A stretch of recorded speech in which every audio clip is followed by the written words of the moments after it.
Prime Minister Khani, welcome to the program. Thanks for having me. There is clearly Iran that's going to be dominating to a great extent your summit of world leaders, the first time you've all got together since this war in the Middle East. I want to know from your perspective, and you've talked to President Trump, where do you think it is now? Is the war over? Well, there has been obviously significant developments in recent days and recent hours. The position of Iran has been substantially degraded, both with respect to airspace, potentially significantly with respect to their nuclear capabilities or development of their nuclear capabilities. And that's created a window for this ceasefire, as we're talking today, as the President Trump has declared a ceasefire.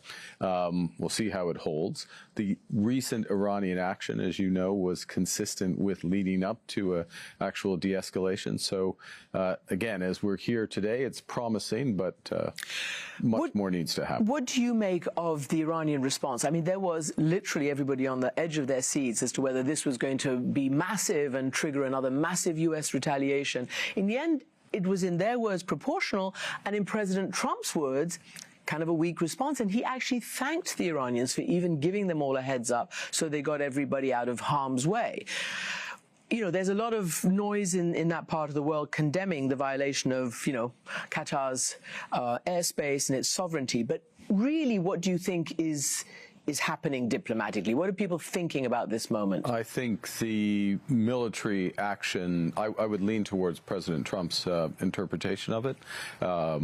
The military action was also a diplomatic move by Iran. It was, I mean, we never welcome, obviously, hostilities and reactions, but it was proportionate. It was de-escalatory. It appears to have been previewed, which allowed, and they're Canadian soldiers at the Qatari base as well. Did you get them out of harm's way? They were out of harm's way, yes. So it's par for the course, really, and it gives, as far as you're concerned, an opening for diplomacy. It gives an opening for diplomacy. I think that's the right way to put it. And the question is, does that diplomacy really get traction and move to ending this risk of nuclear proliferation? And does it lead as well to broader, a broader ceasefire in the Middle East, including in Gaza? I'm going to get to Gaza because I know it's incredibly important to you and to so many people around the world. But just on this issue, President Trump at one point posted about, hey, why not regime change if they can't make this, you know, what did he call it, make Iran great again? Why not change regime? Israel looked like it was really going for regime targets and a lot inside, frankly, densely populated areas like the capital, Tehran. And they said to give a space, at least, for people to rise up and take their own destiny into their own hands. Is that something you would have supported? Did you support it? I know you talked to President Trump on the phone during all this. Well, look, we're not an active participant in this in these hostilities. Maybe that's an obvious point, but I'll just state that to begin with. We very much have had a consistent position over many years that Iran cannot be allowed to have nuclear weapons. We see that events are making that much less likely, and that diplomacy taking its course. That's the responsibility of the Iranian regime, as it is. They would serve the Iranian people well, at a minimum, to take the nuclear option off the table for Iran. Do you see a way, because they insist on having nuclear capacity and certainly civilian nuclear reactors, do you see a way, has anybody informed Canada, or yourself, about the way to do that? Well, I think that the reaction of Iran and some of its partners or allies has revealed that the nefarious nature of much of its nuclear program. I mean, there was a fiction that they perpetrated that this was for only peaceful means. So you don't believe the intelligence that they had not made a decision to go for a bomb? Well, they were enriching uranium to a degree. They were hiding the facilities, or trying to hide the facilities, over many, many years on a path that was not necessary that was entirely not necessary for civilian use of nuclear technology. So I think the combination of that, the combination of their belligerence, the combination of their state sponsor of terrorism throughout the region, all of that points in one direction. And the reaction to the U.S. action also revealed the intent to create that ability, the Iranian intent to create that ability to have nuclear weapons. Yes, that's. I think it's pretty clear, just in public domain information and words, including words of the Russian allies. And how seriously then do you take their desire to go to negotiations to resolve this peacefully? Because that's what they said they thought they were doing when Israel started. Well, again, we weren't party to the negotiations, but they hadn't. Iran had not proceeded with the final phase of those negotiations prior to this action. We didn't know the Israeli action was going to happen, to be absolutely clear. How likely is it? I mean, this is speculative, but the facts on the ground have changed. The risk calculation for the Iranian regime has to have changed. The clarity about what their intentions were on with respect to their nuclear program, I think, has changed. I'm not surprised by that, but it has changed. All of that should point to a resumption of negotiations to denuclearize Iran. Let's move on to Canada's desire, because you said a lot, Canada will lead. You want to help lead, form new coalitions. You've said, in fact, if the United States no longer wants to lead, Canada will. Try to build a coalition of like-minded nations with like-minded values, etc., and who believe in international cooperation. What does that look like? And is that something that will trigger President Trump into more anger? He's already got these tariffs, and he's already said, if you guys essentially try to gang up on me, you'll have to pay for it even more dearly. I think we have to look at this in the way we would like to lead, the way European Union would like to lead, a number of Asian countries as well, is in a positive respect. If the U.S. is pulling back from multilateralism, as it is with respect to trade, these are effectively, U.S. trade policy is now bilateral.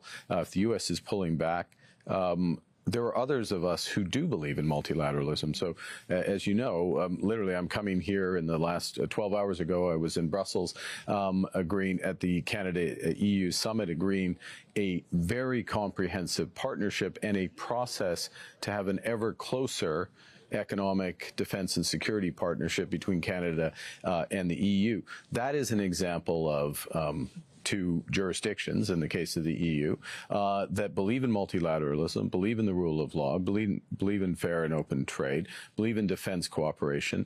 So that's an example of leadership, if you will, that's positive. It's not it's a reaction, if you will, to what's happening in the United States. But it's not a reaction against the United States. It's for something, not against. But President Trump tends to be A, transactional, and B, very personal. And sometimes he thinks, or maybe you know differently. Apparently, I don't think. They say that you're the Trump whisperer of the leaders. I'm not and sure that you're on texting, relations with him, and you're constantly talking. So, is he still saying he wants to annex Canada? He's not. He's not. He admires Canada, I think it's fair to say, and maybe for a period of time coveted Canada. But you've put that to bed. Well, look, we're two sovereign nations who are discussing the future of our trade relationships, our defense partnership, which has been very strong in the past. How is that going to evolve? But again, I would say it this way: the president is focused on a series of changing bilateral relations. We're at NATO. He's been focused on making sure that all members, Canada included, of NATO pay their fair share, carry their weight. I think we are now doing that. We've made major investments in defense in recent months. We're now at the NATO 2%. We're committed to accelerating that. We've got this new defense partnership with Europe as another example. That's other countries stepping up. I don't see that is at all. I think that's positive we're doing it for our own reasons, but I think it's positive for the U.S. relationship, not something that. But it's pretty sudden and it's pretty overnight. The whole dumping you in the, now we have to take care of our own security, and not only that, we have to help prevent this increasing invasion by a hostile force in Europe, Russia, against a democratic, sovereign, and independent state. Suddenly, it's all been landed on your lap. So how realistic is it in a time when you already have economic difficulties? So does Europe and others, to actually, you're at 2%, but now they want 3.5% and eventually 5%. Isn't that just going to cripple your budgets? It's important. These are important questions, and it's important to be clear what we are potentially, and I think likely to all agree tomorrow, which is, and let's take the 5% of GDP figure, which is a huge chunk. Big number. How much is it actually for you? 5% of our GDP would be about $150 billion. I mean, that's a lot. It's a lot of numbers. Per year? Per year. That's a lot. Of course, it is. So it means that's stuff that you can't give to your own citizens. Well, okay, but here, let's start to break it down. So part of it, a little less than a third of that overall number is spending on things that, quite frankly, we're already doing to build the resilience of our economy. So it can be domestic resilience. It can be defending in areas that support defense, but also support other things. So I'll give an example. Critical minerals. It is obvious, I think, to everyone now, the risk that's run being fully dependent on China for critical minerals, including rare earths, magnets, and others, not just for defense industry, but for the auto industry and others. Canada has one of the biggest and most varied deposits of critical minerals, which Trump was coveting. We are going to develop those. We're going to develop those in Canadian interests. We're going to develop some of them in partnership with the European Union itself and European Union member states, with the UK, other partners. Some of the spending for that counts towards that 5%. In fact, a lot of it will count towards that 5% because it's infrastructure spending, it's ports and railroads and other ways to get these minerals out. So that's something that benefits the Canadian economy, but is also part of our NATO, our new NATO responsibilities. So I'm not trying to downplay it. I think the other thing I would say is where we sit today, collectively, we NATO countries are likely to agree to the other component of that 2% going to the 3.5% in 10 years.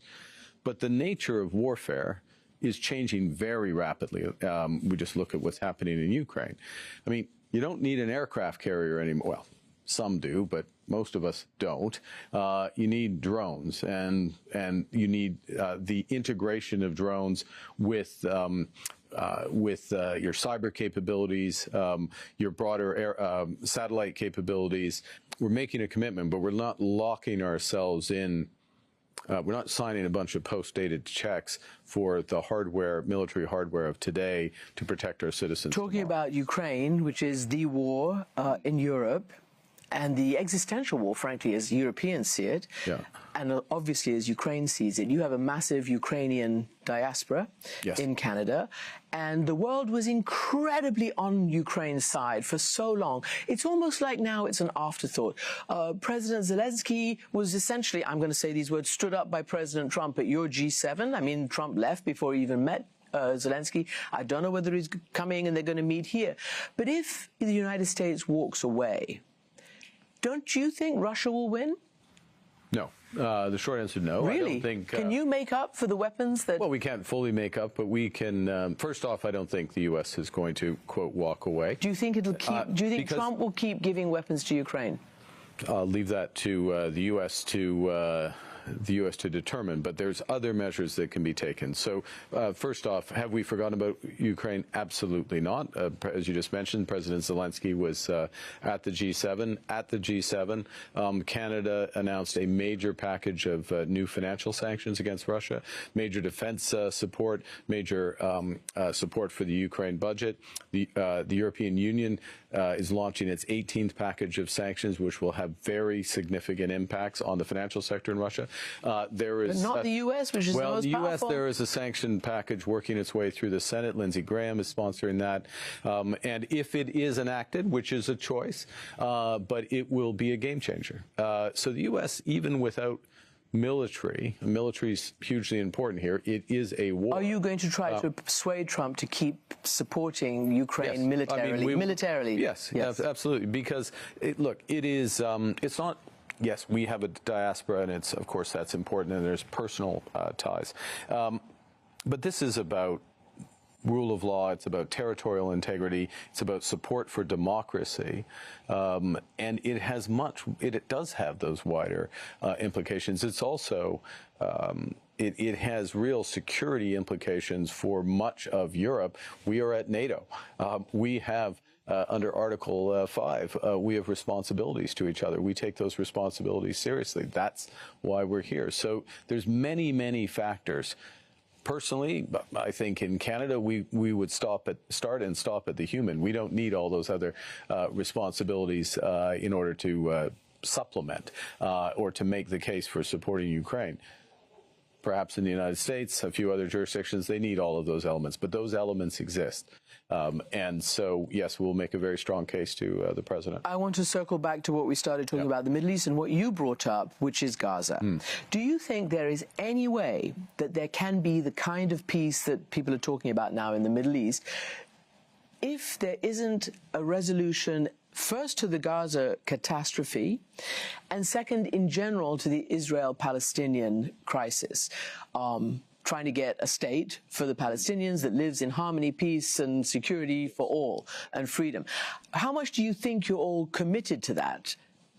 And what will you do? What strikes you as the most important thing to do next? Well, I think when you have... First, the core question, can there be a lasting peace in the Middle East without peace in Gaza that takes into account Gaza and West Bank effectively working on a path to a Palestinian state? You use several adjectives. I would agree with all of those, and living side by side in security with Israel, a Zionist, if you will, Palestinian state that recognizes the right of Israel to exist, not just to exist, but to prosper and not live in fear.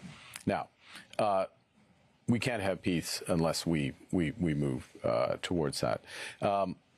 Second point, developments as we sit today and the potential trajectory with respect to Iran does create another window for that. In fact, only 9 days ago at the G7, we all agreed, President Trump included, that resolution of the crisis with Iran should be accompanied by a broader reduction of hostilities in the region, including, these are exact words, including a ceasefire in Gaza. Does that mean that President Trump could use his leverage on Israel to actually go to a meaningful plan, which was in the offing before Trump was inaugurated, for the Israeli forces to come out, for an Arab force and internationals to go in and to start a reasonable conversation? Let's start with the basics, given the dire situation there in Gaza, which is the siege, the need for a ceasefire now, a full resumption. I know there's some, but a full resumption of humanitarian aid, and then moving forward from that. I'm not jumping all the way to a broader peace plan, and accompanied to this, lest anyone think I'm not acknowledging this, is release of the hostages. And there is the prospect, the possibility of that created again in the current circumstances. So the question is to keep the focus on that and move forward if at all possible. Mr. Prime Minister, the hostages have not been released except through a ceasefire and negotiations. The last batches of hostages who were released were under those circumstances. In Israel itself, like the former Prime Minister Ehud Olmert, former Defense Minister Moshe Ya'alon, former, security and intelligence and defense and security establishment are beginning and saying loudly that Israel needs to stop this trajectory in Gaza because it's leading to war crimes. And almost said war crimes are being committed. You have said that you strongly oppose the expansion of the operations in Gaza. The level of human suffering is intolerable. Do you believe, like many in the international community, that the siege, preventing food, medicine, water, and all the rest of it, should be prosecuted as war crimes? And I know your police, our Royal Mounted Police, are investigating some aspects of that. Well, the first, where we're focused is using this opportunity, the extent to which we have influence, using this opportunity, if I can term it that way, and I think it is an opportunity, to reestablish the ceasefire in Gaza, reestablish the full resumption of humanitarian aid. We're also focused on stopping the violence in the West Bank and the encroachments in the West Bank, which is why we took action alongside a number of other countries against some cabinet ministers of sanctions. Yeah, the extreme right. Yeah, who have been actively fomenting and perpetrating that. So focus on that immediate aspect in order to start to build back. And do you think President Trump, I know you said that you all signed this communique at the G7, but, you know, President Trump, I think he's defined by uncertainty. We don't really know what he's going to say next. Do you think that he is really, I mean, in your private conversations or your conversations, is he committed to relieving this situation in the Middle East in a fair and just way? Well, I think he has the potential to be decisive in the situation. He's used his influence and U.S. power in other situations. We've just seen it in Iran. And again, to repeat myself, it does create the possibility of moving forward here. And look, there is a moral imperative to move forward. There's also an imperative, as you intimated in a question earlier, about the pathway to ultimate peace. This is not going to lead to ultimate peace in the region unless Gaza is stabilized and then ultimately on a path towards a Palestinian state. On that note, Prime Minister Carney, thank you for joining us. Thanks for having me.